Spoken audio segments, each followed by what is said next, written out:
Word, son. What do you do, YouTube? It's your boy, Madden. Alright, before we get into this video, make sure you hit the like button, comment, subscribe, share the word, spread the links, because you know how I do. If you haven't already, you can hit the subscribe button, click the bell icon so you're notified every time I upload. Without further ado, let's get into it. Alright, man, so I have another classic masterpiece by Clint himself in the EA Sports camp. I want to show you guys a great example of run blocking. Now, as you can see, the play is pretty much, straightforward. It's a run up the gut, and all my blockers are available for them to create daylight for me. But in classic Clint fashion, you see my center do his job and he's blocking, but he doesn't go to create daylight. He stands there, and in turn, it pretty much messes up my run, which could have potentially turned into a big gain or a touchdown. And now I'm relegated to now just having to bump into my center because he doesn't want to move.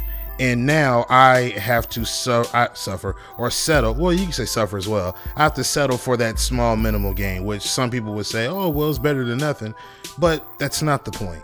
The point that I'm trying to make here is, ladies and gentlemen, there's no reason for your blockers to just stand there. Now, people will look at this play and say, oh, well, you should have banked it out to the right. The right side, you could have made it over there. Because as you can see, if I took it to the right, which all this is done within a split second, if I'd have went to the right, he would have made that tackle. So in my mind, I'm thinking that once he gets him out of the way, because I see that he's going over to the right, or I'm anticipating him going to the right, I think that my center is going to say, okay, well, let me nudge him out of the way and run up the field and try to create some more daylight for him, because this is a run play where we're running up the gut. I was expecting my center to move, but no, he stands there in classic Clint fashion, and he pretty much shows why the run game is so superior in Madden 24. And I just love when people see these videos, and obviously I'm showing you what the problem is, and again, they find a way to minimize it and say, oh, well, that's a skill issue, I don't have that problem.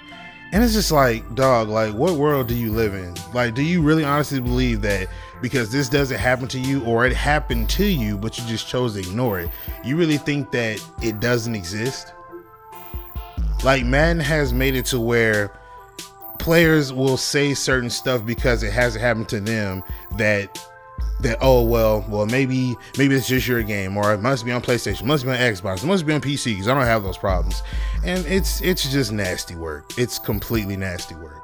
But ladies and gentlemen, I know I've talked about the run blocking and I've shown to you how terrible it is, but I just want you guys to understand that this is a common thing in Madden, and it shouldn't be.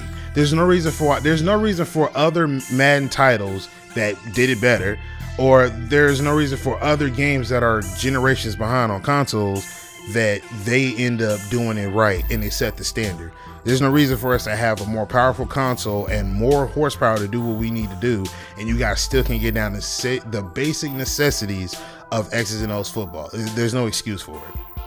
But let me know what y'all think in the comment section down below. I'm going to get up out of here. Make sure you hit the like button, comment, subscribe, share the word, spread the links, because you know how I do. But I'm going to get up out of here, man. It's your boy, Madden, and I'm signing out. Peace.